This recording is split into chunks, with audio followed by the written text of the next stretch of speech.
Certains contrats sont signés à l'encre, d'autres sont scellés par un baiser. Le vent d'automne faisait trembler les fenêtres du domaine Beaumont, tandis que Éléonore Marchand se tenait devant le bureau en acajou, les mains légèrement tremblantes alors qu'elle tenait le contrat de mariage. Elle l'avait déjà lu 3 fois, chaque mot lui semblant plus lourd que le précédent. « Signez-le », dit Sébastien Beaumont, de l'autre côté de la pièce, sa voix douce comme un vieux whisky. Il ne la regardait pas, il était trop occupé à ajuster ses boutons de manchette, comme s'il s'agissait d'une simple réunion d'affaires. Sa meilleure amie, Cassandre, l'avait prévenu. On n'épouse pas un homme comme Sébastien Beaumont par amour. On l'épouse pour survivre. Et la survie était exactement ce dont Éléonore avait besoin. Les factures médicales de son père s'étaient accumulées comme des feuilles d'automne, et l'hôpital leur avait donné 30 jours avant d'arrêter son traitement.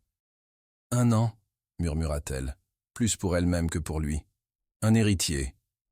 Ensuite, je suis libre. » Sébastien se retourna enfin pour lui faire face, ses yeux gris acier rencontrant les siens avec une intensité qui lui coupa le souffle. Il était dévastateur. Le genre de beauté qui appartient aux couvertures de magazines et aux récits d'avertissement.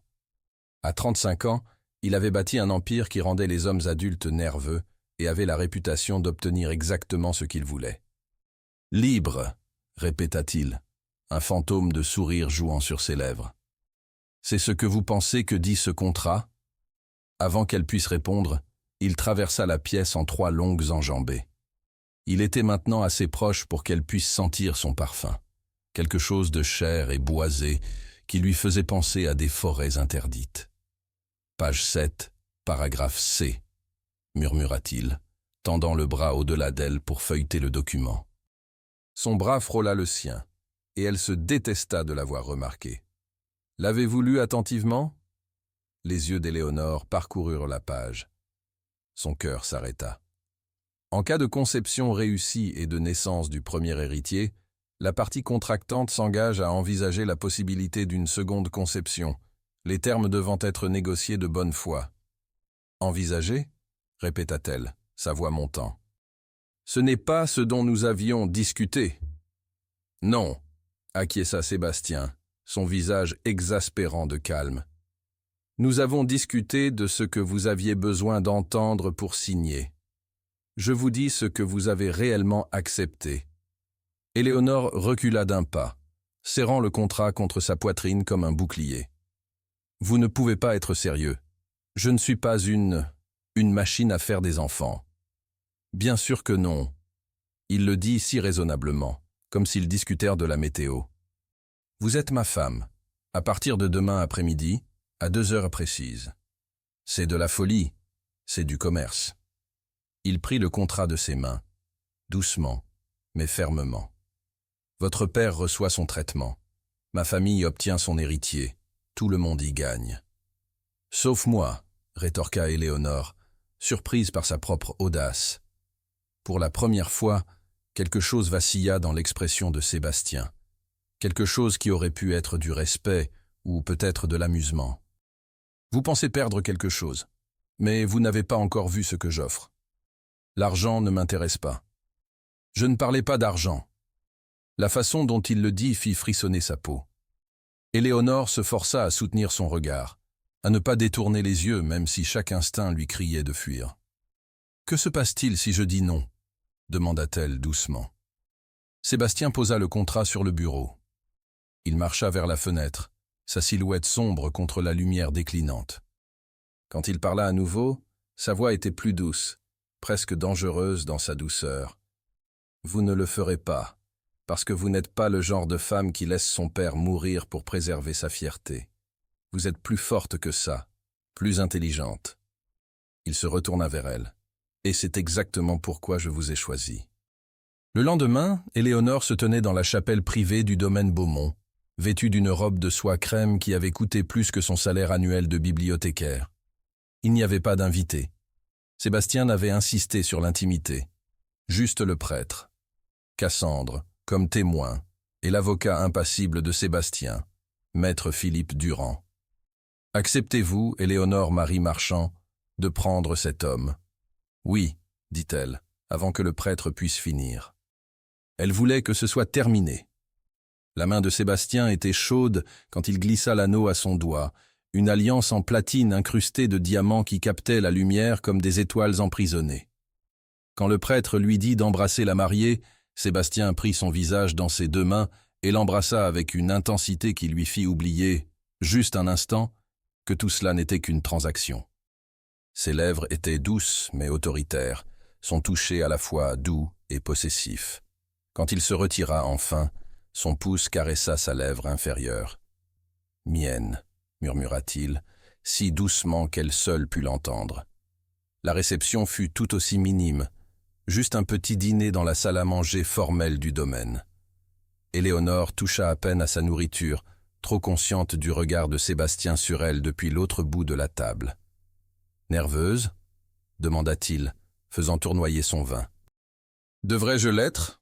Cela dépend. » Il posa son verre. « De si vous comptez honorer le contrat. » « Chaque mot, » dit Éléonore fermement, y compris ceux sur l'envisagement et la négociation. Sébastien sourit, un vrai sourire cette fois, pas le masque corporatif qu'il portait habituellement. « Bien. Je préfère ma femme avec un peu de feu. Je ne suis pas vraiment votre femme, » lui rappela-t-elle. « Je suis une obligation contractuelle. Pour l'instant. » Il se leva, lui tendant la main. « Devons-nous monter ?» Le cœur d'Éléonore battait contre ses côtes. C'était le moment qu'elle avait redouté, et si elle était honnête avec elle-même, anticipée à parts égales. La chambre principale était énorme, tout en bois sombre et éclairage tamisé. Un feu crépitait dans la cheminée, projetant des ombres dansantes sur les murs. Sébastien ferma la porte derrière eux avec un doux clic. « J'ai une confession à faire, » dit-il, desserrant sa cravate. « Juste une ?» Il rit, un son qu'elle n'avait jamais entendu auparavant. Cela le faisait paraître plus jeune, plus humain. « J'ai menti sur quelque chose dans le contrat. » L'estomac d'Éléonore se noua. « Quoi ?» La partie sur le fait que c'est purement commercial. Il s'approcha d'elle lentement, lui donnant toutes les opportunités de s'éloigner. Elle ne bougea pas. « Je vous désire depuis le moment où vous êtes entré dans mon bureau il y a 6 mois, exigeant que je reconsidère le cas de votre père. Vous m'aviez éconduite, dit-elle, sa voix à peine au-dessus d'un murmure. En effet, ses doigts trouvèrent la fermeture de sa robe. Parce que j'avais besoin que vous soyez assez désespéré pour accepter mes conditions. Immoral ? Absolument. Mais je n'ai jamais prétendu être un homme bon, Éléonore. La robe glissa de ses épaules, formant une mare à ses pieds. Elle aurait dû avoir froid, mais son regard la réchauffait plus que le feu ne le pourrait jamais. « Quel genre d'homme êtes-vous » demanda-t-elle. Les mains de Sébastien se posèrent sur sa taille, l'attirant contre lui. Le genre qui obtient toujours ce qu'il veut. Et là, maintenant, je veux m'assurer que vous comprenez exactement ce dans quoi vous vous êtes engagé. Son baiser était différent cette fois, plus profond, plus affamé. Éléonore sentit qu'elle répondait malgré chaque pensée logique, lui criant de maintenir la distance, de garder cela clinique. Mais il n'y avait rien de clinique dans la façon dont Sébastien la touchait, comme s'il mémorisait chaque courbe, chaque réaction. Il n'y avait rien de commercial dans la façon dont il murmurait son nom contre sa peau, ou dont ses mains tremblaient légèrement quand il la souleva sur le lit. Le contrat disait 1 nuit, réussit à dire Éléonore, même alors que ses doigts s'en mêlaient dans ses cheveux. Le contrat disait beaucoup de choses. Les lèvres de Sébastien traçaient un chemin le long de son cou. Mais voici ce qu'il ne disait pas. Je ne partage pas. Je ne fais pas les choses à moitié. Et je ne lâche pas ce qui est à moi. Je ne suis pas... Vous l'êtes. Ses yeux rencontrèrent les siens, et l'intensité qu'elle y vit lui coupa le souffle. Depuis le moment où vous avez signé votre nom, Éléonore. Mienne. 3 semaines plus tard. Éléonore était assise dans la véranda du domaine, fixant les 2 lignes roses sur le test de grossesse. Elle avait des soupçons depuis plusieurs jours. Les nausées, l'épuisement, la façon dont certaines odeurs lui donnaient des hauts le cœur. 1 nuit. Il n'avait fallu qu'une seule nuit. Eh bien, techniquement, ça avait été 3 nuits. Parce que Sébastien avait trouvé des raisons d'annuler ses voyages d'affaires et des raisons de la trouver dans chaque pièce du domaine. Chaque rencontre avait été plus intense que la précédente, comme s'il essayait de prouver quelque chose qu'elle ne comprenait pas entièrement. « Positif » demanda Cassandre, regardant par-dessus son épaule. « Positif » confirma Éléonore, encore légèrement étourdie. « Alors tu es libre dans 9 mois. »« 10 » corrigea Éléonore distraitement. « 9 mois de grossesse, plus l'année de contrat. » Mais même en le disant, elle savait que quelque chose avait changé. La façon dont Sébastien la regardait maintenant n'était plus le calcul froid d'un homme d'affaires. C'était autre chose, quelque chose qui faisait battre son pouls et s'effondrer ses murs soigneusement construits. Elle entendit ses pas dans le couloir. Elle avait appris à reconnaître sa démarche, confiante et déterminée. Quand il entra dans la véranda, ses yeux trouvèrent immédiatement le test dans ses mains. « Alors » demanda-t-il, bien que son expression suggérait qu'il savait déjà. « Félicitations » dit Éléonore, surprise par la fermeté de sa voix. « Vous allez être père. » Sébastien traversa la pièce en 3 enjambées, la prenant dans ses bras avant qu'elle puisse protester. Il la tenait comme quelque chose de précieux, quelque chose qui pourrait se briser. « Nous devons parler » dit-il contre ses cheveux. « De quoi » Il recula juste assez pour voir son visage. « De la page 19, la clause que vous n'avez probablement pas lue très attentivement. » Le sang d'Éléonore se glaça. « Quelle clause » Le pouce de Sébastien caressa sa pommette. « Celle qui dit que si vous tombez enceinte, le contrat s'étend jusqu'aux 5 ans de l'enfant. Pour la stabilité, vous comprenez. Un enfant a besoin de ses 2 parents. Vous... » Éléonore ne trouvait pas ses mots. La rage et quelque chose de dangereusement proche du soulagement se livrèrent bataille dans sa poitrine. « Vous m'avez manipulé. »« J'ai protégé mes intérêts, » corrigea-t-il. « Et avant que vous commenciez à lancer des objets, il y a autre chose que vous devriez savoir. Qu'est-ce qui pourrait possiblement... Je suis amoureux de vous. » Il le dit simplement, comme s'il commentait la météo. Je le suis depuis cette première rencontre. Le contrat, les conditions, tout, c'était la seule façon que j'ai trouvée pour vous garder près de moi assez longtemps pour que vous le voyiez aussi. Éléonore le fixa, certaine d'avoir mal entendu. Vous, quoi? Je ne suis pas doué pour les sentiments, Éléonore. Je suis doué pour les contrats, l'effet de levier et les négociations. Alors j'ai fait un accord qui me donnerait le temps de vous convaincre que ceci... Il fit un geste entre eux, et plus qu'une simple transaction. Oh, c'est la chose la plus folle que j'ai jamais entendue. Probablement. Il sourit, mais il y avait une vulnérabilité dans ses yeux qu'elle n'avait jamais vue auparavant. Mais ça a marché, non? Vous êtes là, vous portez mon enfant, et à moins que je me trompe beaucoup, vous avez cessé de tressaillir quand je vous touche. Il avait raison, et Éléonore détestait qu'il ait raison. Quelque part entre la nuit de noces et ce moment, elle avait cessé de le voir comme l'ennemi et avait commencé à le voir comme... Quoi? Qu'était exactement Sébastien Beaumont pour elle? « Je ne vous aime pas, » dit-elle, mais même à ses propres oreilles, cela sonnait incertain. « Pas encore. » Sa confiance était exaspérante. « Mais vous m'aimerez. Je suis très patient quand je veux quelque chose assez fort. Et si je n'y arrive jamais? Alors je passerai les 5 prochaines années à essayer de vous faire changer d'avis. » Il prit son visage dans ses mains. « Mais je ne pense pas que ça prendra aussi longtemps. » Il l'embrassa alors, et Éléonore l'embrassa en retour, se détestant un peu pour combien cela semblait juste. Quand ils se séparèrent enfin, elle était essoufflée. « Cela ne change rien, » insista-t-elle faiblement. « Cela change tout, » contra Sébastien. « Mais nous pouvons faire semblant du contraire si ça vous fait vous sentir mieux. » Cette nuit-là, Éléonore ne put dormir. Elle était allongée dans l'immense lit, très consciente de la présence de Sébastien à côté d'elle. Il avait insisté pour qu'elle s'installe dans la chambre principale pour le bien du bébé, et elle avait été trop fatiguée pour discuter. « Vous n'arrivez pas à dormir ?» Sa voix était douce dans l'obscurité. Trop de choses en tête. Elle le sentit bouger, se redressant sur un coude. « Parlez-moi. Pourquoi voulez-vous vraiment un enfant, Sébastien? Et ne me sortez pas ces bêtises sur l'héritier de l'Empire. Il y eut une longue pause. Quand il parla à nouveau, sa voix était différente, brute, honnête d'une façon qu'elle n'avait jamais entendue. Mon père est mort quand j'avais 7 ans. Crise cardiaque, soudaine, sans avertissement. Ma mère m'a élevé seule et ça a failli la détruire. La pression, l'entreprise, les attentes. Elle est morte quand j'avais 22 ans et je suis seul depuis. Sa main trouva la sienne dans l'obscurité. J'ai construit cet empire sur des cendres, Éléonore. Je me suis transformé en quelqu'un qui n'avait besoin de personne, qui ne pouvait pas être blessé par la perte. Et puis vous êtes entrée dans mon bureau, toute de feu et de désespoir et de loyauté envers votre père, et j'ai réalisé, je suis si fatigué d'être seul. La gorge d'Éléonore se serra.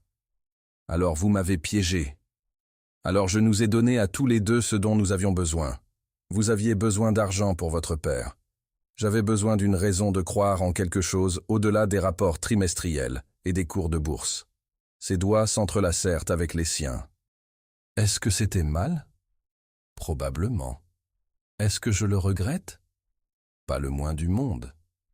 Vous êtes impossible. Je suis honnête, parfois brutalement. Il porta sa main à ses lèvres, embrassant ses phalanges. Mais je vais vous proposer un marché, Éléonore. Un vrai cette fois, sans clause cachée. Je vous écoute. Donnez-moi 6 mois, 6 mois d'essais sincères. Pas seulement le contrat, mais nous. Laissez-moi vous montrer qui je suis quand je ne me cache pas derrière des documents juridiques et une armure d'entreprise.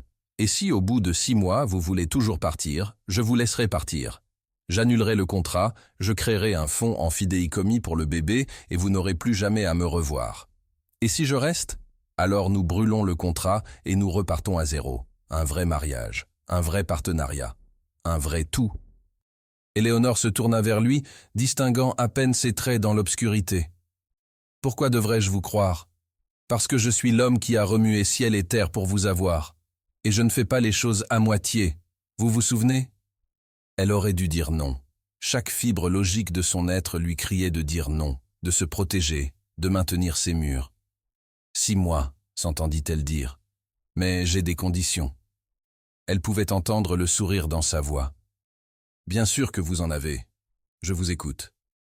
Plus de secrets, plus de clauses cachées. S'il y a quelque chose que je devrais savoir, vous me le dites. D'accord. Et vous laissez mon père venir quand il veut. Ce bébé connaîtra son grand-père. C'est déjà arrangé.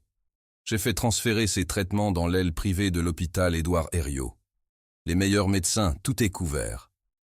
Éléonore se redressa, essayant de voir son visage dans l'obscurité. Quand? Le lendemain de votre signature. Je vous l'ai dit, Éléonore. Je protège ce qui est à moi. Cela inclut votre père. Elle ne savait pas si elle voulait le frapper ou l'embrasser. Elle choisit quelque part entre les deux, pressant ses lèvres contre les siennes avec une férocité qui les surprit tous les deux. Sébastien gémit, la serrant contre lui. Est-ce un oui pour les 6 mois? C'est un peut-être, dit Éléonore contre sa bouche. Redemandez-moi demain matin. Je vous le demanderai chaque matin jusqu'à ce que vous soyez sûr. Et il le fit. La lumière du matin filtrait à travers les rideaux. Quand Éléonore se réveilla pour trouver le côté du lit de Sébastien vide. Un mot reposait sur son oreiller. Réunion du conseil d'urgence, de retour pour le dîner. 3 mois s'étaient écoulés depuis leur accord, et la main d'Éléonore glissa vers son ventre. À 12 semaines, le bébé était réel. Après le petit déjeuner, elle déambula dans le domaine et se retrouva dans l'aile ouest. Au bout d'un long couloir sombre, se trouvait une lourde porte de chêne avec une serrure antique, verrouillée. Cette aile est interdite, Madame Beaumont. Agnès Haë, la gouvernante, apparut derrière elle. Pourquoi? Ordre de Monsieur Beaumont, depuis le décès de sa mère. Le docteur Marianne Chen arriva à 11 heures, avec une échographie portable. L'écran vacilla, une petite forme avec un cœur qui battait. Tout semble parfait, dit le docteur Chen en imprimant des images. Sébastien m'envoie des messages tous les jours. Il a même acheté une bibliothèque médicale entière la semaine dernière. Plus tard, Cassandre lui rendit visite. Quand Éléonore lui montra les photos de l'échographie, son amie demanda « Es-tu heureuse ?» Éléonore pensa au message du matin de Sébastien, à son thé préféré qu'il gardait toujours en stock. « Je crois que je le suis peut-être. » Agnès les interrompit. « Madame Beaumont, une mademoiselle Adélaïde Lacroix, est ici. Elle dit que c'est urgent. » Adélaïde Lacroix était époustouflante. Des cheveux blond miel, des yeux verts calculateurs. « Alors c'est vous la femme, dit-elle froidement. Nous étions fiancés il y a 3 ans. Je suis partie quand j'ai réalisé qu'il voulait une poulinière, pas une partenaire. » Éléonore garda une expression neutre. « C'est-elle verrouillée ?» Adélaïde se pencha en avant. Caroline Beaumont y est devenue folle. Psychose postpartum. Elle a étouffé le frère jumeau de Sébastien, Thomas, quand il avait 6 mois. La pièce se mit à tourner. Demandez à Sébastien la clause sur le 2e bébé. Demandez-lui pourquoi c'est si important. Adélaïde se leva. Demandez-lui ce qu'il ne vous dit pas. Quand Sébastien arriva à 6 heures, avec un éléphant en peluche, il vit immédiatement sa détresse. Adélaïde Lacroix est passée. Son visage se glaça. Qu'est-ce qu'elle vous a dit? Que vous aviez un jumeau, que votre mère l'a tué. Sébastien se servit un verre. C'est vrai. Thomas est mort quand j'avais 9 ans. Nous étions jumeaux. Ma mère souffrait de psychose postpartum sévère. Je les ai trouvés dans la nurserie. Sa voix se brisa. Éléonore toucha son dos. Pourquoi ne me l'avez-vous pas dit? Parce que j'ai peur que l'histoire se répète. La clause sur le 2e bébé, c'est une question de rédemption. De prouver que je peux protéger la mère et l'enfant, que je n'échouerai pas à nouveau. Vous aviez 9 ans, vous n'avez pas échoué. Éléonore prit son visage en coupe. L'aile verrouillée. Puis-je la voir? Il chercha dans ses yeux, puis acquiesça. Demain. Le lendemain matin, il ouvrit la porte avec des mains tremblantes. La suite était figée dans le temps. Dans la chambre, Éléonore trouva une photographie. Caroline tenant 2 bébés dans des couvertures bleues, le regard hanté. « Vous ne m'avez pas dit qu'il était votre jumeau. Nous avons tout partagé depuis la conception. Pourquoi ai-je survécu et pas lui? Le 2e bébé, c'est pour le remplacer? Le docteur Chen pense que je crois que 2 enfants en bonne santé prouveront que je ne suis pas maudit. » Éléonore prit ses mains. « Alors nous serons préparés. Les meilleurs médecins. Nous ferons en sorte que ça n'arrive pas. Et le 2e bébé? Demandez-moi après la naissance de celui-ci. Mais demandez en tant que mon mari, pas comme un contrat. » Sébastien l'attira contre lui. « Je ne vous mérite pas. » »« Probablement pas. Mais vous êtes coincé avec moi de toute façon. » Debout parmi les fantômes, Éléonore sentit quelque chose changer. Pas tout à fait de l'amour, mais de la confiance. Et peut-être que c'était suffisant. La liberté a meilleur goût quand on brise ses chaînes soi-même. 6 mois de grossesse. Et Éléonore ne pouvait plus voir ses pieds. Elle était assise dans la nurserie, fraîchement peinte en vert sauge doux, en train d'assembler un berceau qui semblait avoir plus de vis que nécessaire sur le plan structurel. « Vous êtes censé vous reposer, » dit Sébastien depuis le pas de la porte, sa cravate desserrée après une longue journée. « Je suis enceinte, pas invalide. » Il traversa la pièce et lui prit le manuel d'instruction des mains. « Laissez-moi faire. Je peux le faire moi-même. Je sais que vous le pouvez. » Il embrassa le sommet de sa tête. « Mais vous n'avez pas à le faire. C'était devenu leur rythme au cours des 3 derniers mois. Cette danse entre son indépendance et son besoin irrépressible de protéger. La plupart du temps, Éléonore trouvait cela attendrissant. Aujourd'hui, cela l'irritait. C'était peut-être les hormones. Ou peut-être la conversation qu'elle avait surprise ce matin. Sébastien avait été au téléphone dans son bureau, la porte entr'ouverte. Éléonore passait quand elle avait entendu son nom. Oui, le dépistage du 1er trimestre est revenu normal. Pas d'anomalie génétique. Je sais. Le 2e sera différent. Nous aurons de meilleurs protocoles en place. Le docteur Chen est d'accord que c'est l'approche la plus sûre. Le 2e. Il planifiait déjà le 2e bébé, et elle n'avait même pas accouché du 1er. Ce soir-là, ils dînèrent avec le partenaire commercial de Sébastien, Jacques Moreau, et sa femme, Marguerite. Les Moreau avaient la soixantaine, chaleureux et drôles, et Éléonore s'était attachée à eux. « Vous êtes radieuse, ma chère, » dit Marguerite, tapotant la main d'Éléonore. « Sébastien ne peut pas s'arrêter de parler de vous et du bébé. Il a été très attentionné. »« C'est un mot pour le dire, » rit Jacques. « Cet homme a refusé 3 contrats internationaux parce qu'il refuse de voyager. Je n'aurais jamais pensé voir le jour où Sébastien Beaumont mettrait quoi que ce soit avant les affaires. » La main de Sébastien trouva celle d'Éléonore sous la table, la serrant doucement. Au dessert, Marguerite se pencha d'un air conspirateur. « Avez-vous pensé à d'autres enfants? Vous êtes tous les 2 jeunes, et les enfants uniques peuvent être si seuls. » Éléonore sentit Sébastien se tendre à côté d'elle. « Nous nous concentrons sur celui-ci pour l'instant, » dit Éléonore prudemment. « Bien sûr, même si Caroline disait toujours… » Marguerite s'arrêta brusquement, se reprenant. Un silence inconfortable tomba sur la table. « Que disait Caroline ?» demanda Éléonore doucement. Marguerite jeta un coup d'œil à Sébastien, qui était devenu très immobile. Juste que… elle aurait souhaité avoir le soutien dont elle avait besoin. Qu'élever des enfants seuls, même avec tout l'argent du monde, était la chose la plus difficile qu'elle ait jamais faite. Elle n'était pas seule, dit Sébastien, la voix tendue. J'étais là. Tu n'étais qu'un enfant toi-même, mon cher garçon. Les yeux de Marguerite étaient gentils mais tristes. Ce n'est pas la même chose. Après le départ des Moreau, Sébastien se retira dans son bureau sans un mot. Éléonore le trouva là 1 heure plus tard, fixant une photographie sur son bureau, la jeune Caroline avec des bébés jumeaux. « Parlez-moi, » dit Éléonore. « Il n'y a rien à dire. »« Il y a tout à dire. Vous planifiez un 2e bébé, avant même que le premier soit né. Vous prenez des décisions sans moi. » La mâchoire de Sébastien se crispa. « Je vous ai entendu au téléphone ce matin. » Il posa la photographie soigneusement. Le docteur Chen et moi discutions de l'espacement optimal entre les grossesses. Pour votre santé.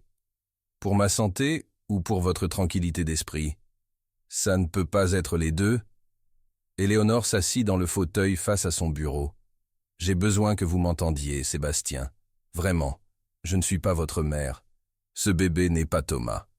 Et quoi qu'il se soit passé il y a 26 ans, vous ne pouvez pas le réparer en contrôlant tout maintenant. Je n'essaie pas de contrôler. Vous avez planifié mes visites médicales sans demander. Vous avez engagé une nutritionniste que je n'ai jamais rencontrée. Vous parlez déjà d'une 2e grossesse comme si c'était une conclusion inévitable. La voix d'Éléonore resta calme, mais ferme. Je comprends pourquoi vous avez peur, mais je ne peux pas vivre dans une cage, même dorée. Sébastien se leva brusquement, marchant vers la fenêtre. Quand j'avais 9 ans, je suis rentré de l'école et j'ai trouvé ma mère tenant mon frère mort. Savez-vous ce que ça fait à un enfant? La culpabilité? Le questionnement constant pour savoir si vous auriez pu l'empêcher? Non, je ne sais pas. Et je suis désolé que vous portiez ce fardeau. Éléonore se leva, s'approchant de lui. Mais je ne peux pas être votre rédemption, Sébastien. Je peux seulement être votre femme, votre partenaire. Et cela signifie prendre des décisions ensemble, pas qu'elles soient de prise pour moi. Et il se tourna pour lui faire face, et la vulnérabilité dans ses yeux lui brisa presque le cœur. J'ai tellement peur de vous perdre. Alors faites-moi confiance, faites-nous confiance. Elle posa sa main sur son ventre arrondi. Ce bébé est déjà aimé, déjà désiré. Vous n'avez pas besoin d'un 2e pour prouver quoi que ce soit. Et si j'en veux quand même un, pas pour la rédemption, mais parce que je veux une famille avec vous. Une vraie famille. Éléonore prit une inspiration. Alors, redemandez-moi dans 1 an, après que ce bébé soit né en bonne santé, après que nous ayons compris comment être parents, après que j'ai eu le temps de guérir et de décider ce que je veux. Elle fit une pause. Et demandez-moi parce que vous voulez un autre enfant avec moi, pas parce que vous essayez de réécrire l'histoire. Sébastien l'attira contre lui, faisant attention à son ventre. Je suis désolé. Vous avez raison. Surtout. C'est généralement le cas. Il rit malgré lui. Si humble. J'ai appris du meilleur. Ils restèrent là, s'étreignant, et Éléonore pensa que peut-être ils avaient franchi un cap. Peut-être que Sébastien était enfin prêt à lâcher prise du passé. Elle avait tort. 2 semaines plus tard, Éléonore se réveilla au milieu de la nuit pour trouver le côté du lit de Sébastien vide. Elle le trouva dans la nurserie, assis dans le fauteuil à bascule, fixant le vide. « Vous n'arrivez pas à dormir ?» demanda-t-elle doucement. Il leva les yeux, et quelque chose dans son expression lui donna des frissons. « J'ai encore fait ce rêve. Celui où je trouve Thomas, mais cette fois c'est notre bébé, et vous chantez la même chanson que ma mère chantait. » La main d'Éléonore alla instinctivement vers son ventre. Ce n'était qu'un rêve. Vraiment? Ou était-ce un avertissement? Il se leva brusquement. J'ai appelé le docteur Chen. Elle organise une évaluation psychiatrique. Pour vous. Juste par précaution. Pardon? C'est la procédure standard pour quelqu'un dans votre situation. Ma situation. La voix d'Éléonore monta. Vous voulez dire être marié à quelqu'un qui ne me fait pas confiance? Ce n'est pas juste. Juste? Vous voulez me faire évaluer comme si je montrais déjà des signes de maladie mentale, comme si j'étais votre mère. J'essaie de vous protéger. Non, vous essayez de me contrôler. Il y a une différence. Éléonore sentit des larmes de frustration brûler. J'ai fait tout ce que vous avez demandé. Emménager dans cette maison, accepter d'essayer, porter votre enfant, et ce n'est toujours pas suffisant. Vous vous préparez toujours au désastre. Parce que le désastre est ce que je connais. La voix de Sébastien se brisa. Je connais la perte, je connais le chagrin. Je sais ce que c'est que de voir tout vous être arraché en un instant. Alors oui, je me prépare, je m'y prépare, parce que l'alternative c'est d'être pris au dépourvu encore une fois. Ils se fixèrent l'un l'autre à travers la nurserie, tous deux haletants. Je ne peux pas faire ça, dit Éléonore doucement. Faire quoi? Vivre comme si j'étais une bombe à retardement, comme si vous attendiez juste que je craque. Elle essuya ses yeux. J'ai besoin d'espace, Sébastien. De l'espace? Qu'est-ce que ça veut dire? Ça veut dire que je vais rester chez Cassandre quelques jours, me vider la tête. Le visage de Sébastien blêmit. Vous partez? Je prends une pause. Il y a une différence. Éléonore, s'il vous plaît? Non, elle leva la main. Vous avez dit que vous me donneriez 6 mois pour décider si je voulais rester. Eh bien, je décide que j'ai besoin de temps pour réfléchir. Vraiment réfléchir à si je peux vivre comme ça. Elle sortit avant qu'il puisse répondre, avant qu'elle puisse voir la dévastation sur son visage et changer d'avis. 20 minutes plus tard. Éléonore jetait des vêtements dans une valise quand Sébastien apparut dans l'embrasure de la porte. « Je ne vous laisserai pas partir. » Éléonore se retourna lentement. « Pardon ? » Le contrat.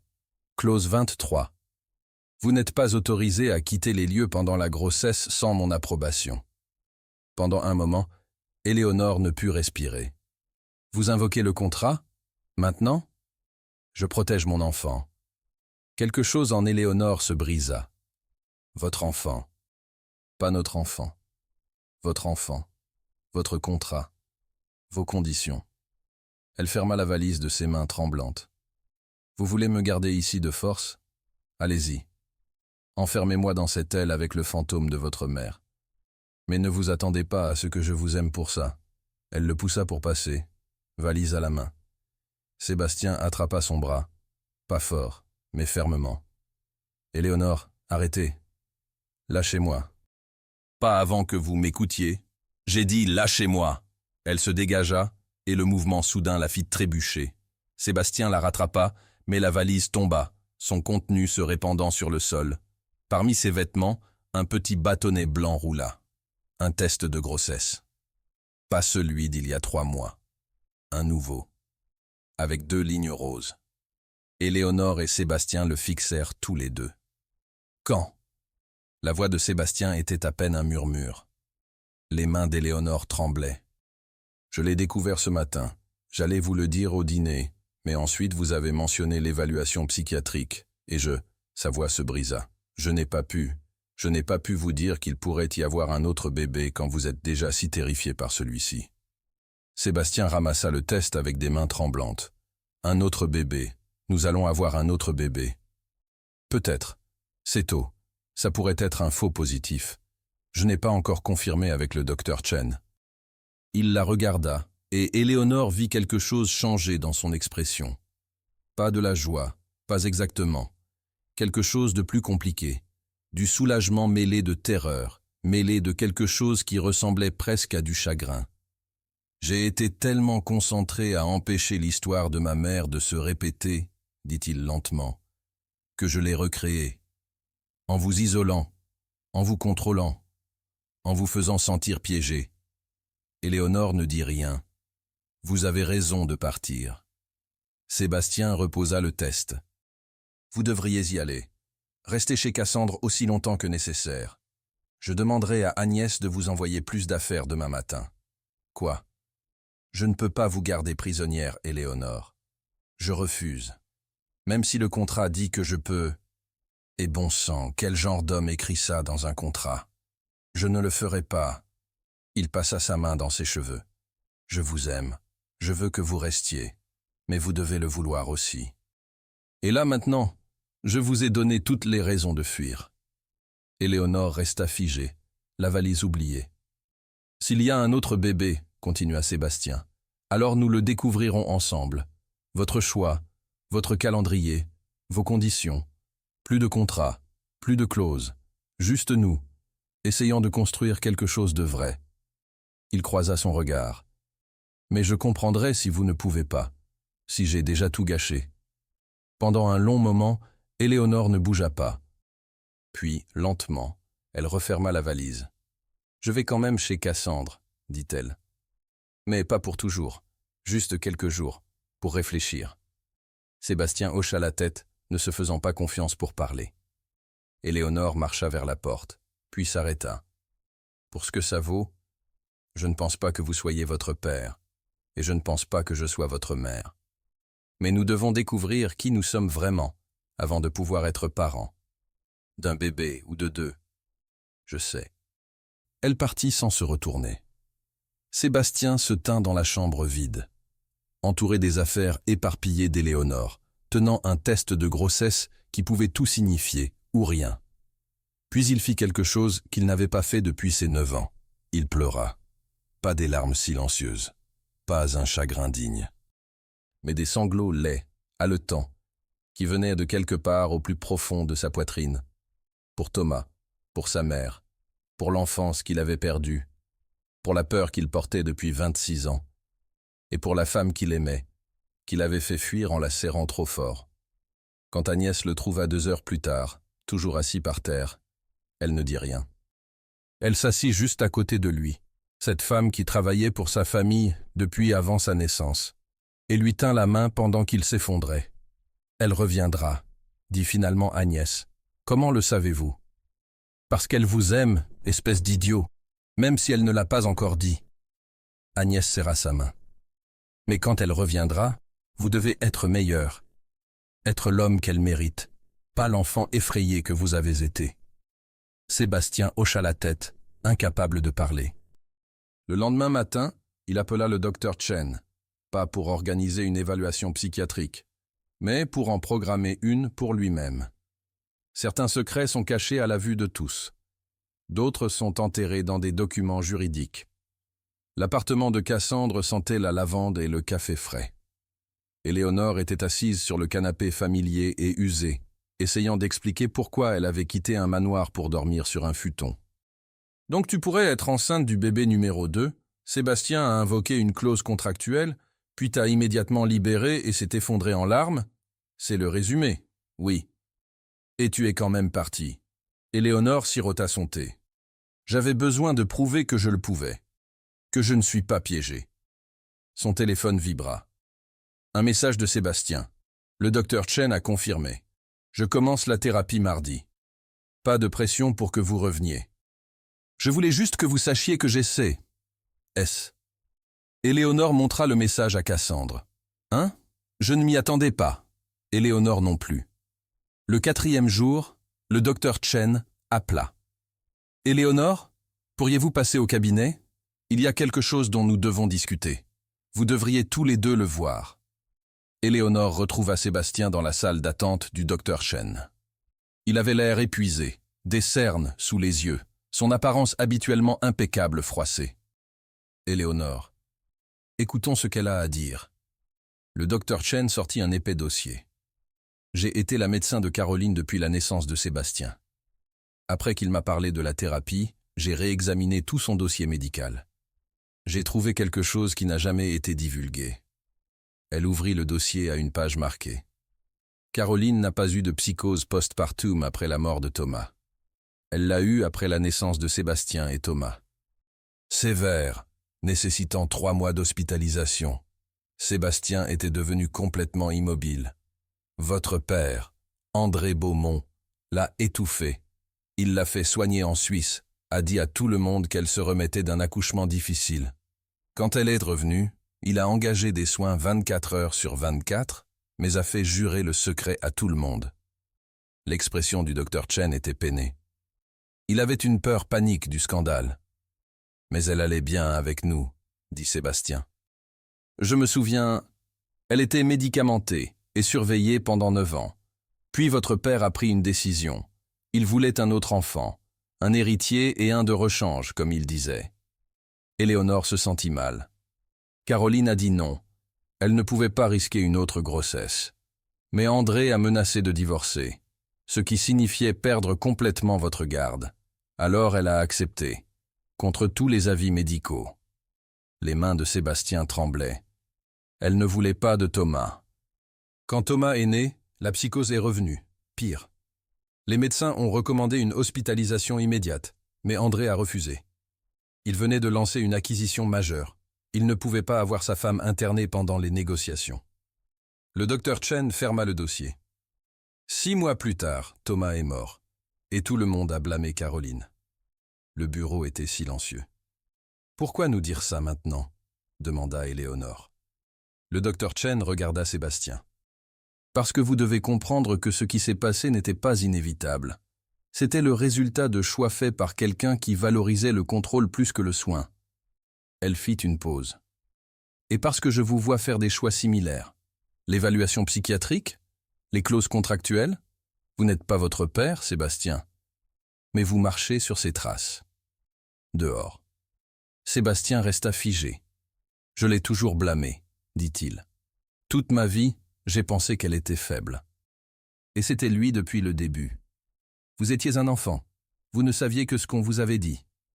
J'ai essayé d'être comme lui, le grand André Beaumont. Le rire de Sébastien était amer.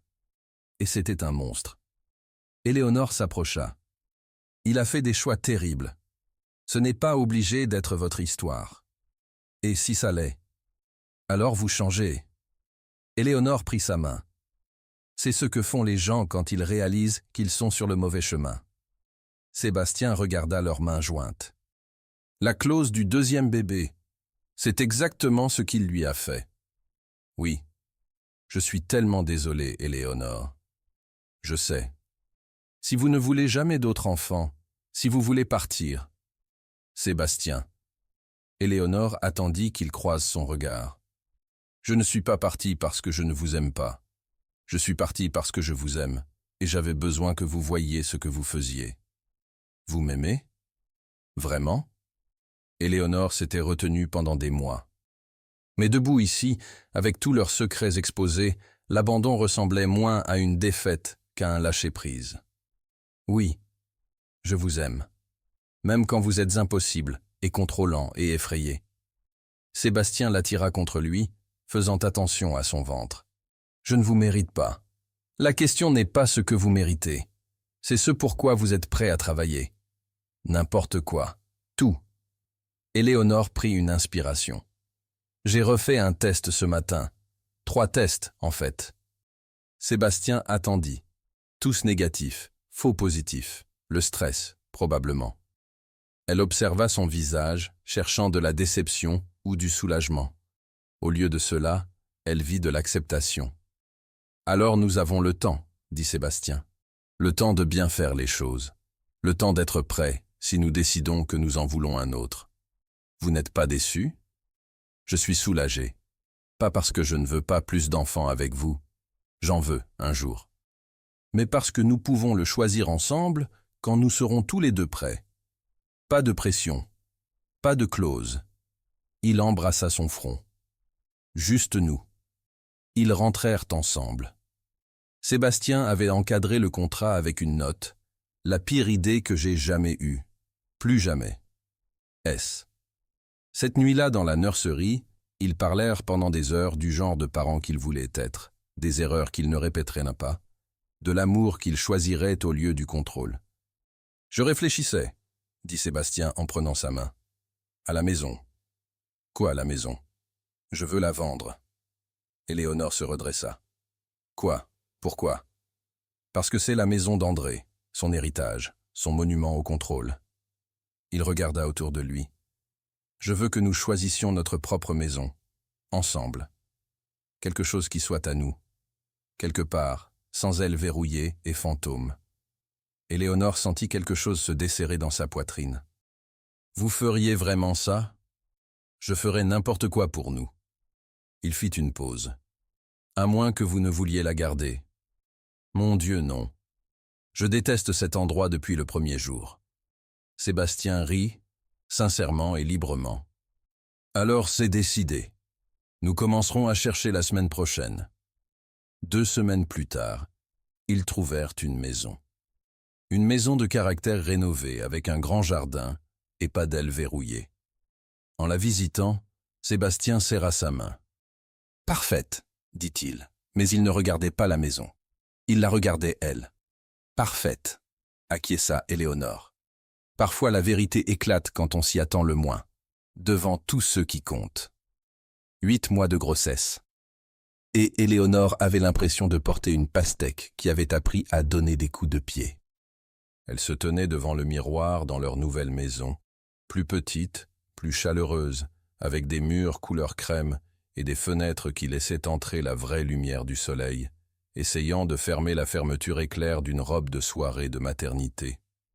Besoin d'aide ?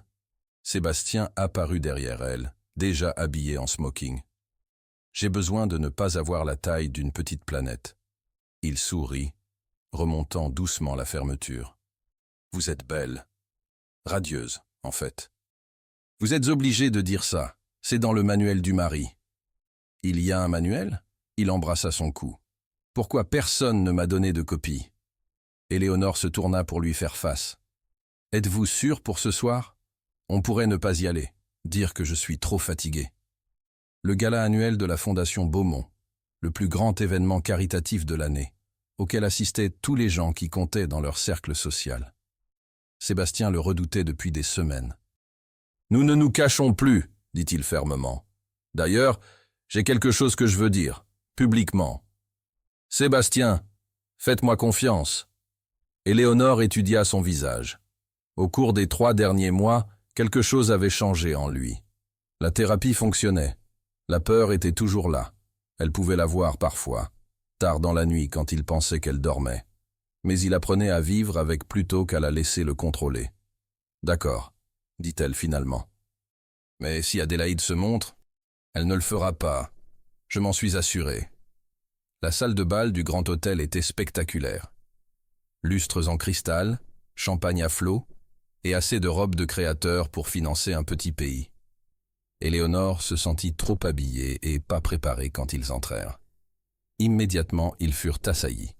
Jacques et Marguerite Moreau, rayonnants, des associés offrant leurs félicitations. Des mondaines qu'Éléonore n'avait jamais rencontrées, agissant soudain comme de vieilles amies. « Madame Beaumont, vous êtes radieuse. C'est pour quand ? C'est un garçon ou une fille ?» La main de Sébastien ne quitta jamais le creux de son dos, l'ancrant dans le chaos. Ils atteignirent leur table, au centre de la salle, naturellement, où Cassandre attendait déjà, spectaculaire dans une robe rouge. « Tu es superbe, » dit Éléonore en serrant son amie dans ses bras. « Et toi, on dirait que tu as avalé un ballon de basket, un très mignon ballon. » Cassandre sourit. « Comment tu tiens le coup ? Demande-moi dans 3 heures. » La soirée se déroula avec les rituels habituels des galas, dîners, discours, vente aux enchères silencieuses. Éléonore picorait son saumon quand elle remarqua que Sébastien s'était tendu à côté d'elle. Suivant son regard, elle comprit pourquoi. Adélaïde Lacroix venait d'entrer dans la salle de bal. Tant pis pour Sébastien, s'assurant qu'elle ne serait pas là. Adélaïde était éblouissante dans une robe noire qui coûtait probablement plus que la voiture de la plupart des gens. Elle se dirigea droit vers leur table. Sébastien, Éléonore. Son sourire était tranchant comme du verre. Quelle surprise de vous voir tous les deux ici. Adélaïde. La voix de Sébastien était glaciale. J'avais clairement dit que vous n'étiez pas la bienvenue. Oh, vraiment. Comme c'est dommage que j'ai acheté mon billet avant de recevoir votre petit message. Elle se tourna vers Éléonore. Vous avez l'air imposante. C'est pour quand? Dans 2 semaines, dit Éléonore calmement, refusant de mordre à l'hameçon. Comme c'est excitant. Votre premier. L'accent qu'Adélaïde mit sur le mot « premier » était délibéré.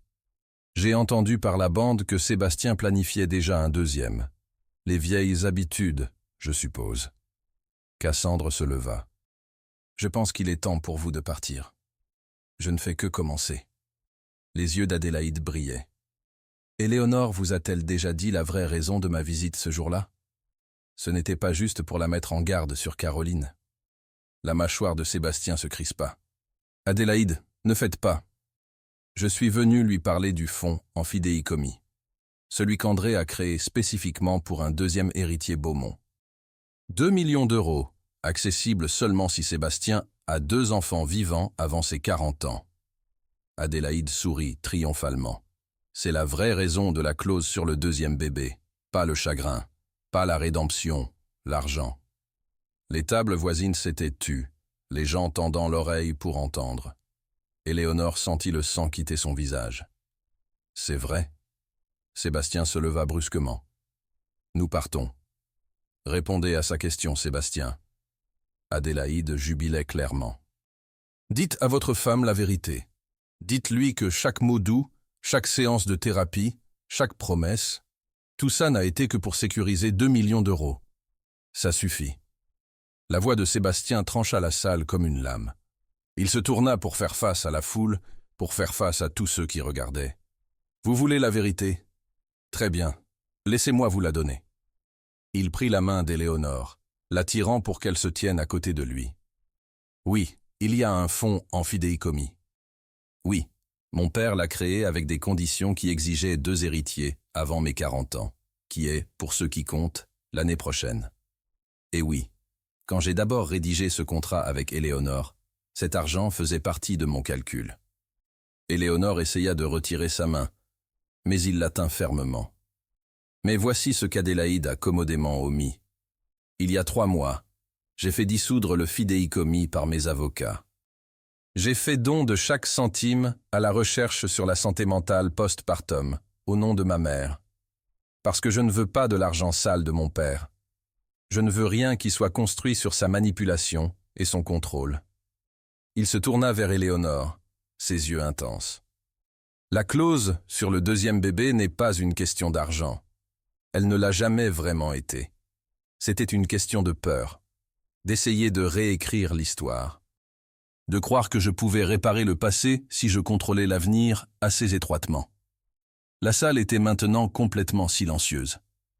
Mais ma femme, mon incroyable, forte, patiente femme, m'a appris quelque chose. Elle m'a appris qu'on ne peut pas construire une vie sur la peur, qu'on ne peut pas aimer quelqu'un et le contrôler en même temps, et qu'on ne peut pas guérir du passé en essayant de manipuler l'avenir. La voix de Sébastien se brisa légèrement. Alors oui, Adélaïde, il y avait une clause sur un deuxième bébé, mais elle est nulle, brûlée, disparue, parce qu'Éléonore avait raison. Si nous avons un autre enfant un jour, ce sera parce que nous le voulons tous les deux, pas à cause d'un contrat ou d'un fidéicommis ou des conditions d'un homme mort. Il regarda la foule.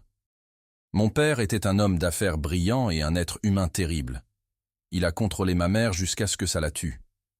Il a manipulé tout le monde autour de lui au nom de l'héritage et de l'empire. Et pendant 20 ans, j'ai essayé d'être exactement comme lui, parce que je pensais que c'était à ça que ressemblait le succès. La main de Sébastien se resserra sur celle d'Éléonore. J'avais tort. Le succès ressemble à la femme qui se tient à côté de moi, qui a vu tous mes pires défauts et m'a aimé quand même, qui m'a confronté quand j'étais le fils de mon père au lieu d'être mon propre homme, qui est sur le point de faire de moi un père, pas à cause d'un contrat, mais parce qu'elle a choisi de me faire ce cadeau. Éléonore sentait des larmes couler sur son visage. Alors, Adélaïde, vous êtes venue ici ce soir pour m'exposer. Félicitations. Vous l'avez fait. Vous avez exposé la vérité, que j'étais un homme contrôlant et manipulateur qui utilisait des contrats et des clauses pour piéger la femme que j'aimais. La voix de Sébastien s'adoucit. Mais vous avez aussi exposé le chemin que j'ai parcouru, combien j'ai changé, et la chance que j'ai qu'Éléonore m'ait donné l'opportunité de devenir quelqu'un digne d'elle. Il se tourna complètement vers Éléonore. Je vous aime, pas à cause d'un bébé, pas à cause d'un contrat, mais parce que vous êtes la personne la plus courageuse, la plus exaspérante, la plus extraordinaire que j'ai jamais rencontrée. Et si vous voulez sortir d'ici maintenant et ne plus jamais me revoir, je comprendrai. Mais je vous demande, devant tous ces gens, sans contrat et sans clause, de me donner une autre chance, de me laisser passer le reste de ma vie à prouver que je suis l'homme que vous méritez. La salle de bal était si silencieuse qu'on aurait pu entendre une mouche voler. Éléonore regarda Sébastien, le regarda vraiment. La vulnérabilité dans ses yeux, la peur du rejet, l'espoir à peine contenu. Ce n'était pas l'homme d'affaires confiant qui lui avait présenté un contrat 9 mois plus tôt. C'était un homme qui avait été brisé et qui se reconstruisait, pièce par pièce. « Vous êtes un idiot », dit-elle finalement. Le visage de Sébastien s'effondra. « Vous avez dissous un fidéicommis de 2 millions d'euros sans me le dire? Ça aurait pu financer toute l'éducation de notre enfant. » Un rire nerveux parcourut la foule. « Mais vous êtes mon idiot. » Éléonore prit son visage dans ses 2 mains. « Et oui, je vous pardonne. Pas à cause de ce grand geste, bien qu'il soit très dramatique et très vous, mais parce que je vous ai regardé combattre vos démons chaque jour. Je vous ai vu choisir l'amour plutôt que la peur, même quand ça vous terrifiait. » Elle l'embrassa, se fichant du public, des caméras ou de l'expression furieuse d'Adélaïde. Quand ils se séparèrent, Sébastien posa son front contre le sien. « Je ne vous mérite pas. Nous devons vraiment mettre à jour votre vocabulaire. Vous avez dit ça au moins 100 fois. Je le dirai 100 fois de plus, 1000. Et si vous me le montriez plus tôt ?» Sébastien sourit, sincèrement et librement. « Je peux faire ça. » La foule éclata en applaudissements. Même Marguerite Moreau essuyait des larmes de ses yeux. Adélaïde, voyant qu'elle avait perdu son public, tourna les talons et sortit furieusement. Cassandre leva son verre de champagne. « Eh bien, c'était mieux que n'importe quelle télé-réalité. »« Éléonore, ton mari est complètement fou. »« Je sais, » dit Éléonore, entrelaçant ses doigts avec ceux de Sébastien. C'est une de ses meilleures qualités. Plus tard dans la nuit. De retour dans leur nouvelle maison, Éléonore était assise sur le canapé, ses pieds gonflés sur les genoux de Sébastien, qui les massait doucement. « Tu as vraiment donné 2 millions d'euros sans me le dire? Vraiment, tu es en colère? Je digère. » Elle l'étudia. « Qu'est-ce qui t'a poussé à le faire? » La thérapie. Le docteur Chen m'a demandé ce que je voulais le plus. L'approbation de mon père ou mon propre respect de moi-même. Il s'avère que la réponse était plus facile que je ne le pensais. Éléonore resta silencieuse un moment. « Je peux te dire quelque chose? » « N'importe quoi. » Quand Adélaïde a dit ça sur le fidéicommis, pendant environ 3 secondes, j'ai cru le pire. J'ai pensé que peut-être tout avait été un mensonge. Sébastien arrêta de lui masser les pieds. « Éléonore, laisse-moi finir. J'y ai cru pendant 3 secondes. Et puis je me suis souvenu de chaque moment des 9 derniers mois, chaque fois que tu m'as tenu quand j'étais malade, chaque envie nocturne que tu as satisfaite, chaque peur que tu as partagée, chaque mur que tu as fait tomber. » Elle sourit. 3 secondes de doute contre 9 mois de preuves. Les preuves ont gagné. Sébastien l'attira contre lui, aussi près que son ventre le permettait. « Je vais passer le reste de ma vie à m'assurer que tu ne doutes plus jamais. » C'est long, pas assez long. Ils restèrent dans un silence confortable jusqu'à ce qu'Éléonore parle à nouveau. « Sébastien ? Demande-moi pour le 2e bébé. » Il recula pour la regarder. « Quoi ? Pas maintenant. Pas demain. Mais un jour, quand nous serons tous les 2 prêts, demande-moi. » Parce que je crois que j'en veux un aussi. Pas pour ton père, pas pour la rédemption, mais parce que je veux que notre enfant ait ce que tu n'as jamais eu. C'est quoi? Un frère ou une sœur? Un compagnon de jeu? Quelqu'un pour partager le poids d'être un Beaumont, parce que Dieu sait que c'est un nom lourd à porter seul. Les yeux de Sébastien se remplirent de larmes. Tu es sérieuse? Je suis sérieuse.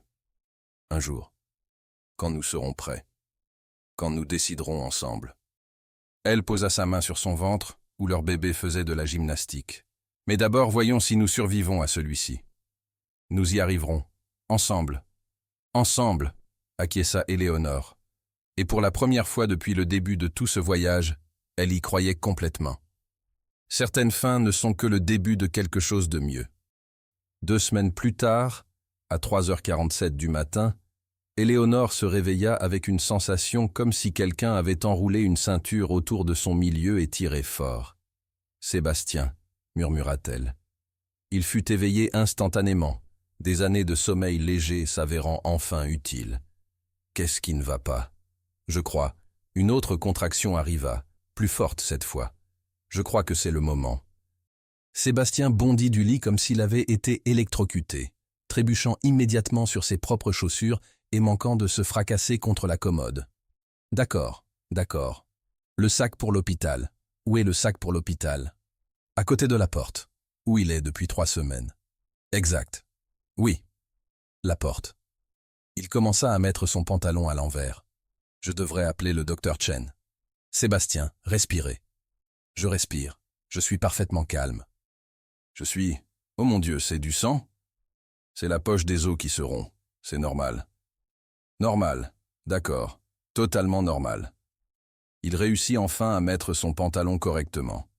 Tu peux marcher? Je suis en travail, pas paralysé. Éléonore se leva lentement, agrippant le montant du lit alors qu'une autre contraction la traversait. Mais tu pourrais conduire plus vite que ta vitesse de grand-mère habituelle. 20 minutes plus tard, ils étaient dans la voiture. Sébastien agrippait le volant si fort que ses articulations étaient blanches, conduisant exactement à la limite de vitesse, malgré Éléonore, lui disant à plusieurs reprises qu'il pouvait aller plus vite. « Et si quelque chose tourne mal ?» demanda-t-il pour la 3e fois. « Alors nous gérerons, ensemble, comme nous gérons tout maintenant. » Mais et si, Sébastien? Éléonore tendit la main et prit la sienne. « Regarde-moi. Nous nous sommes préparés pour ça. Nous avons les meilleurs médecins. Le docteur Chen connaît tout mon dossier médical. Nous avons pris toutes les précautions. Maintenant, nous devons juste faire confiance. » Il porta sa main à ses lèvres. « Confiance. D'accord. Je peux faire ça. » « Depuis quand ?» Malgré tout, il rit. « Depuis que j'ai épousé une femme qui ne me laisse pas sombrer dans la panique. » « Exactement. Maintenant conduis. » L'hôpital fut un tourbillon d'activités. Des infirmières, des moniteurs, des perfusions. La voix calme du docteur Chen coupant à travers la panique à peine contenue de Sébastien. « Vous vous en sortez très bien, Éléonore, » dit le docteur Chen vérifiant les moniteurs. « 7 centimètres. Ce ne sera plus long maintenant. » « Définissez plus long, » haleta Éléonore entre les contractions. « Peut-être 1 heure, peut-être 4. Les bébés ont leur propre calendrier. » Il s'avéra que leur bébé avait hérité de l'impatience de Sébastien. À 6h23 du matin, après 2 heures de travail qui semblèrent à la fois des minutes et des années, le docteur Chen prononça les mots qu'Éléonore attendait. Une dernière poussée. Vous y êtes presque. Sébastien était à ses côtés, l'air terrifié et émerveillé à parts égales. Tu es incroyable. Tu es la plus incroyable. Si tu n'arrêtes pas de parler, je vais te casser la main. Il se tut sagement. Et puis, un cri. Petit, indigné, parfait. C'est une fille, annonça le docteur Chen, plaçant un petit paquet gigotant sur la poitrine d'Éléonore. Éléonore regarda sa fille, leur fille, et sentit son monde entier se réaligner. Elle était parfaite, impossiblement petite, avec les cheveux foncés de Sébastien et des poumons qui fonctionnaient manifestement très bien. « Bonjour, bébé », murmura Éléonore, des larmes coulant sur son visage. « Nous t'attendions. » Elle leva les yeux vers Sébastien, s'attendant à le voir sourire. Au lieu de cela, Il était figé, le visage pâle, fixant le bébé comme si elle pouvait disparaître s'il clignait des yeux. « Sébastien ?» Il ne bougea pas. « Sébastien, tu veux la tenir ?» « Sa voix se brisa. « Et si je la fais tomber? Et si je lui fais mal? Et si… » Le docteur Chen intervint en douceur. « Asseyons-vous d'abord. » Elle le guida vers la chaise à côté du lit d'Éléonore. « Maintenant, soutenez sa tête. Comme ça. Vous la tenez. » Prudemment, Éléonore transféra leur fille dans les bras de Sébastien. Il la tint comme si elle était faite de verre, les mains tremblantes. Pendant un long moment, il la fixa simplement. Puis, lentement, son expression se transforma, la peur fondant en émerveillement, l'émerveillement en quelque chose qui ressemblait à de la révérence. « Elle est si petite, » murmura-t-il. « Elle est parfaite, » corrigea Éléonore. « Elle a ton nez. Dieu merci. Ton nez est trop aristocratique pour un bébé. » Sébastien rit, des larmes coulant sur son visage. « Bonjour, ma chérie. Je suis ton papa. Je vais parfois me tromper, mais je promets de toujours t'aimer, de toujours te protéger, de toujours… » Sa voix se brisa complètement.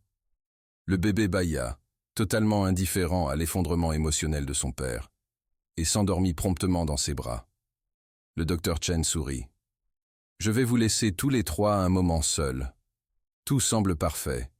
La maman et le bébé sont en bonne santé et forts. » Après son départ, Éléonore regarda Sébastien avec leur fille. Il ne semblait pas pouvoir arrêter de la fixer, comptant ses doigts, s'émerveillant de ses petites traits. « Comment devons-nous l'appeler » demanda doucement Éléonore. Ils débattèrent de prénoms depuis des mois, sans jamais se décider. Sébastien leva les yeux encore humides. Je pensais à… Grâce. Grâce Caroline Beaumont. La gorge d'Éléonore se serra. En l'honneur de ta mère. Elle mérite qu'on se souvienne d'elle pour qui elle était avant que tout tourne mal, avant que mon père… Il s'arrêta, regardant leur fille. Elle aurait adoré être grand-mère. Elle aurait été douée si elle en avait eu la chance. Grâce, répéta Éléonore, testant le prénom. Je l'adore. Vraiment, vraiment. Grâce choisit ce moment pour se réveiller et commencer à s'agiter. Sébastien eut immédiatement l'air paniqué. « Qu'est-ce qui ne va pas? Elle va bien? Je devrais appeler le docteur Chen ?» Éléonore rit, épuisée et heureuse. « Elle a probablement faim. Donne-la-moi. » Sébastien transféra soigneusement Grâce, regardant intensément Éléonore commencer à allaiter. Son expression était un mélange d'émerveillement et de protection farouche qui fit se serrer le cœur d'Éléonore. « On l'a fait, » dit-il doucement. « On l'a fait. Et on n'a pas tout gâché. La journée est jeune, » taquina Éléonore. « Donne-nous du temps. » Sébastien approcha sa chaise, posant sa main doucement sur la tête de Grâce. « Merci. » « Pourquoi ? Pour ça, pour elle. Pour m'avoir donné une chance d'être meilleur que mon père. Meilleur que ce que je pensais pouvoir être. » Éléonore posa sa tête contre son épaule. « Tu allais toujours être meilleur. Tu devais juste y croire. » 3 jours plus tard, ils ramenèrent Grâce à la maison.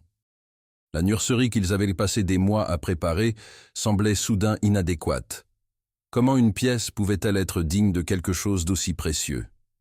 Cassandre attendait à la maison, ayant rempli le réfrigérateur et préparé assez de plats cuisinés pour les nourrir pendant 1 mois. « Oh mon Dieu !»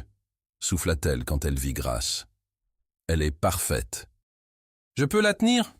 Sébastien sembla réticent à laisser quiconque tenir sa fille, mais Éléonore lui lança un regard et il transféra soigneusement Grâce dans les bras de Cassandre. « Bonjour, petite puce. Je suis ta tata Cassandre. Je vais t'apprendre toutes les choses que tes parents sont trop ennuyeux pour savoir, comme s'échapper de la maison et quel garçon éviter, tous, au fait, et comment rendre ton père fou, ce qui honnêtement ne sera pas difficile vu sa tête en ce moment. » Sébastien regardait effectivement avec une expression de légère panique. « Elle a 3 jours, Cass. Garde les leçons de rébellion pour quand elle pourra marcher. Il n'est jamais trop tôt pour commencer à planifier. » Cassandre rendit grâce à Sébastien, qui eut immédiatement l'air soulagé. « Vous deux avez l'air épuisés. C'était quand la dernière fois que vous avez dormi ? » « On est en quelle année ?» demanda Éléonore. C'est bien ce que je pensais. Allez faire une sieste, je la garde. Je ne sais pas, commença Sébastien. Allez, sieste, maintenant. Cassandre les chassa vers la chambre. J'ai élevé 3 frères et sœurs plus jeunes. Je sais par quel bout on nourrit et par quel bout ça sort. Vous avez 2 heures. À contre-cœur, ils se retirèrent dans la chambre. Éléonore s'effondra sur le lit, endormie presque instantanément.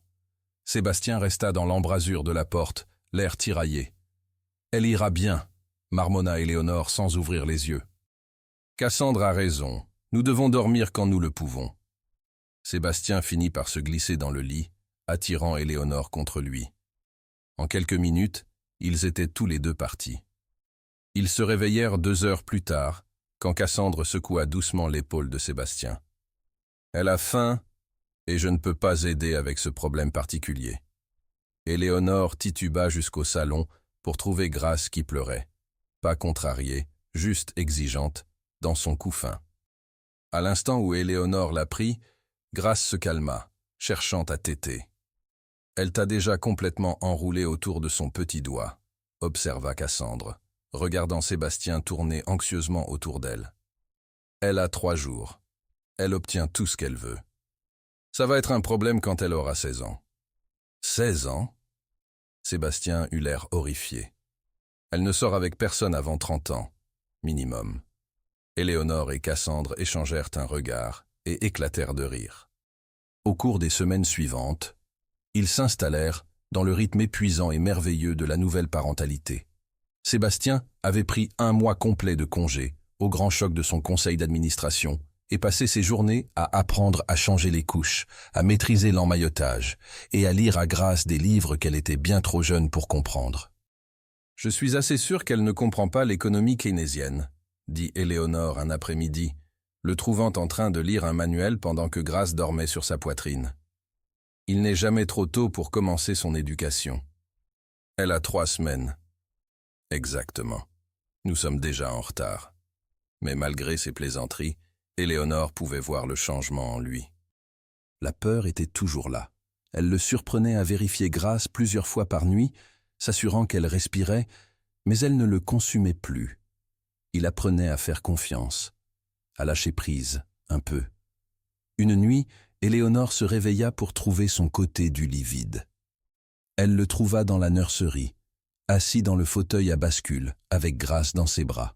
« Tu n'arrives pas à dormir ?» demanda-t-elle doucement. « Je n'arrête pas de penser à Thomas. Au fait qu'il n'a jamais pu faire tout ça, jamais pu grandir, tomber amoureux, avoir des enfants à lui. » Éléonore s'assit par terre à côté de son fauteuil. « Tu ne peux pas porter cette culpabilité éternellement, Sébastien. » « Je sais. Le docteur Chen dit la même chose. » Il baissa les yeux vers Grâce, dormant paisiblement.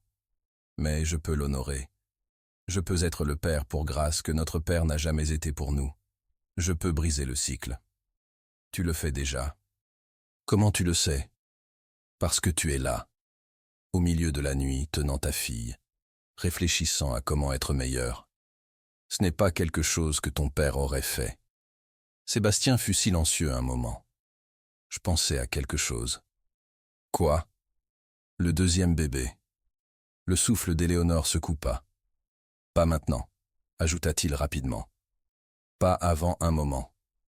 Mais un jour, si tu veux bien, j'aimerais te le demander. Vraiment te le demander, sans pression, sans clause, sans attente. Juste 2 personnes qui s'aiment, décidant ensemble. Éléonore se leva, se penchant pour l'embrasser doucement. Alors un jour, quand nous serons tous les 2 prêts, demande-moi, et je te donnerai ma réponse. Et si c'est non, alors c'est non, et nous avons Grâce, et c'est suffisant, plus que suffisant. Elle toucha la petite main de leur fille. Mais Sébastien, je ne pense pas que ce sera non. Il la regarda, espoir, amour et gratitude mélangés dans son expression. Vraiment? Vraiment. Mais d'abord survivons à la première année avec celle-ci. Ensuite on parlera. Marché conclu. 6 mois passèrent en un éclair de première. Premier sourire, premier rire, première nuit complète de sommeil, qu'ils célébrèrent comme un gain au loto. Grâce grandissait, changeait chaque jour, et à chaque étape, Sébastien devenait un peu moins effrayé, un peu plus confiant. Éléonore avait repris le travail à temps partiel à la bibliothèque, adorant l'équilibre entre sa carrière et la maternité. Sébastien avait restructuré tout son modèle d'affaires, promouvant Jacques pour gérer la plupart des déplacements pendant qu'il se concentrait sur les opérations locales. « Je n'aurais jamais pensé voir ce jour », dit Jacques lors d'un dîner de famille chez eux. Sébastien Beaumont, dieu domestique.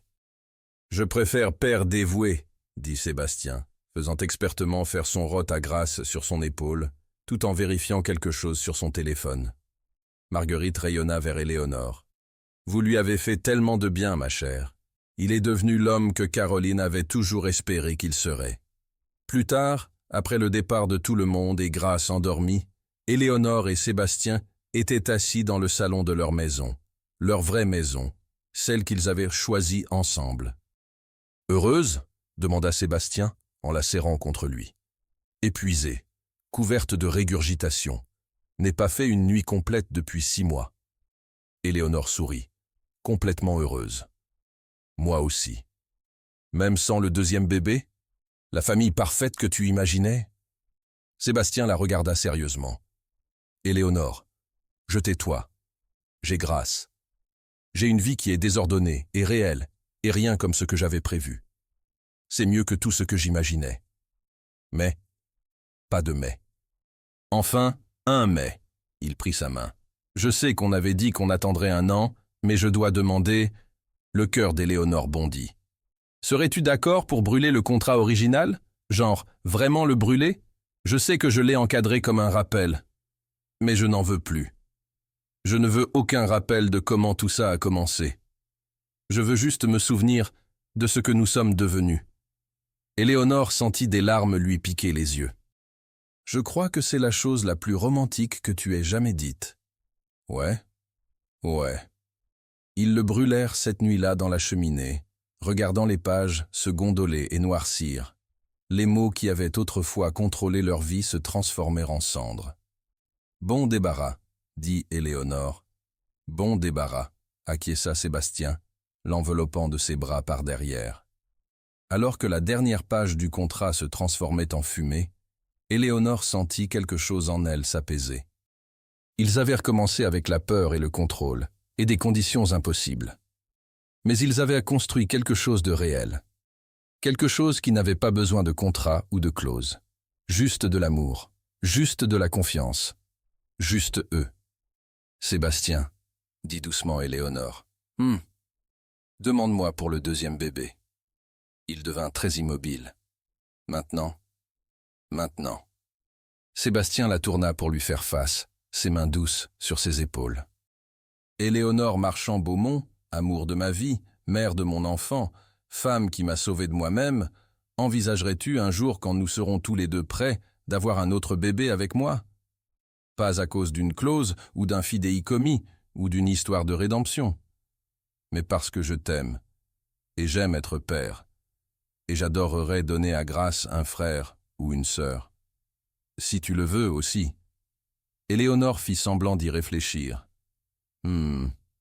C'est une question difficile. Éléonore. Elle l'embrassa, souriant contre ses lèvres. Oui, un jour. Quand nous serons prêts. Quand Grace sera un peu plus grande. Quand nous déciderons ensemble. Oui.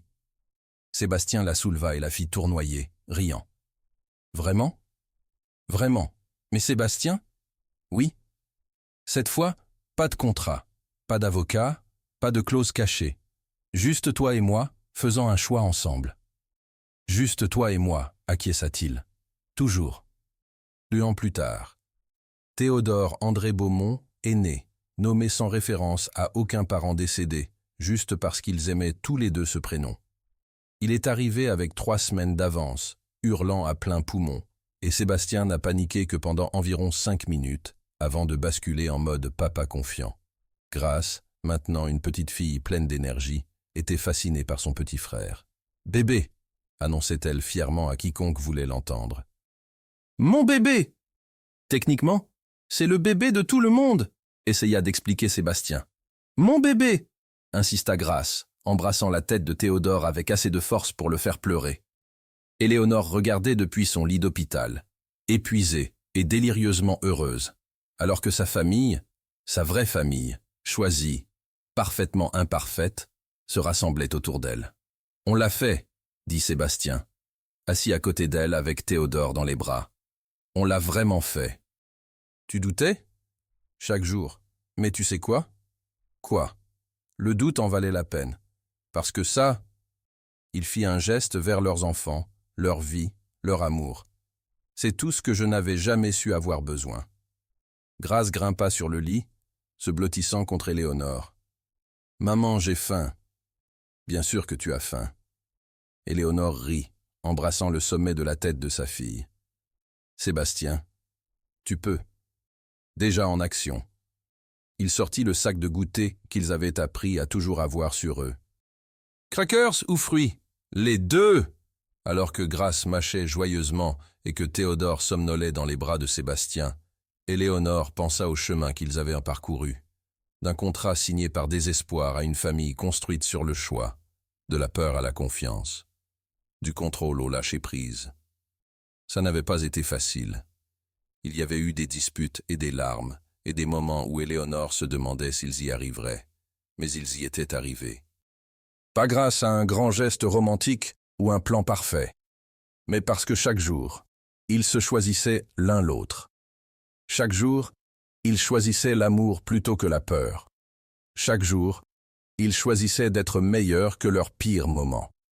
Et c'était ça, réalisa Éléonore, le vrai bonheur pour toujours. Pas la perfection, mais la persévérance. Pas la certitude, mais le choix. « Je t'aime », dit-elle à Sébastien. Il leva les yeux de Théodore, son expression douce. « Je t'aime aussi. » Vous deux, vous tous, même quand nous sommes bruyants et exigeants et couverts de divers fluides corporels ? Surtout à ce moment-là. Grâce leva les yeux de ses crackers. « Je t'aime, papa. » Les yeux de Sébastien se remplirent de larmes. Il pleurait toujours à la moindre occasion quand il s'agissait de ses enfants. « Je t'aime aussi, princesse. Je t'aime, maman. Je t'aime aussi, mon bébé. Je t'aime, Théo. » Grâce embrassa le pied de son frère. Théodore, nullement impressionné, continua de dormir. Et dans cette chambre d'hôpital, entourée du bruit et du désordre et du magnifique chaos de la famille, Éléonore savait, c'était ça. C'était l'histoire qu'elle raconterait à leurs enfants un jour. Pas une histoire de contrats et de clauses et de marchés désespérés, mais de comment parfois les meilleures choses de la vie viennent des endroits les plus inattendus. Comment l'amour peut grandir dans le sol le plus étrange. Comment deux personnes brisées peuvent construire quelque chose d'entier ensemble. Comment une fin peut devenir un début.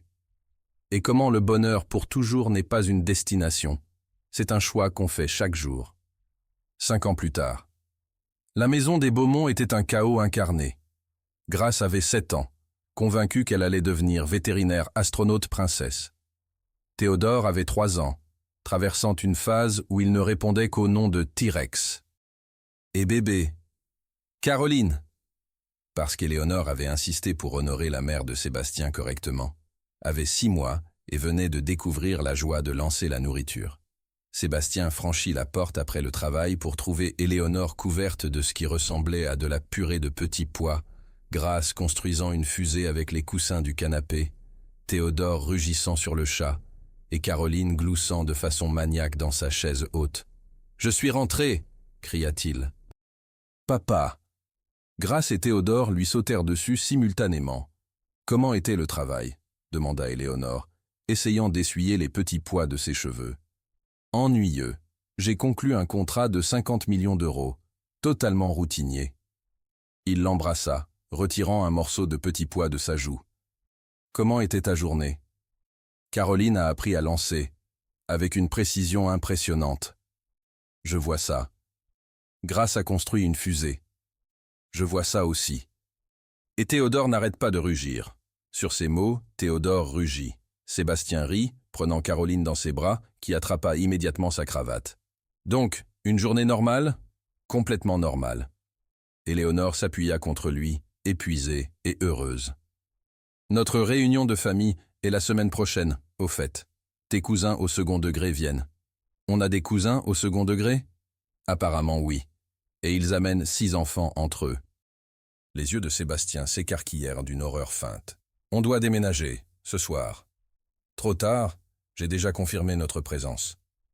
Alors que Grace lui montrait sa fusée et que Théodore exigeait d'être un dinosaure pour le dîner, Sébastien regarda Éléonore à travers le chaos. « La meilleure décision que j'ai jamais prise, » dit-il. « Quoi, m'épouser ?»« Eh bien oui, mais je pensais plutôt à brûler ce contrat. » Éléonore sourit, installant Caroline sur sa hanche. « Deuxième meilleure décision, te choisir, chaque jour. Ça fait 2 décisions. Je suis un perfectionniste. » Et alors que leurs enfants explosaient en un chœur d'exigence, goûter, histoire, costume de dinosaure et carburant pour fusée, qui s'avéra être des briques de jus, Éléonore et Sébastien échangèrent un regard par-dessus le magnifique désastre de leur vie. Ce n'était pas le conte de fées qu'ils avaient imaginé. C'était mieux. Parce que les contes de fées finissent au « ils vécurent heureux pour toujours ». Mais la vraie vie, le vrai amour, ça ne faisait que commencer. Fine,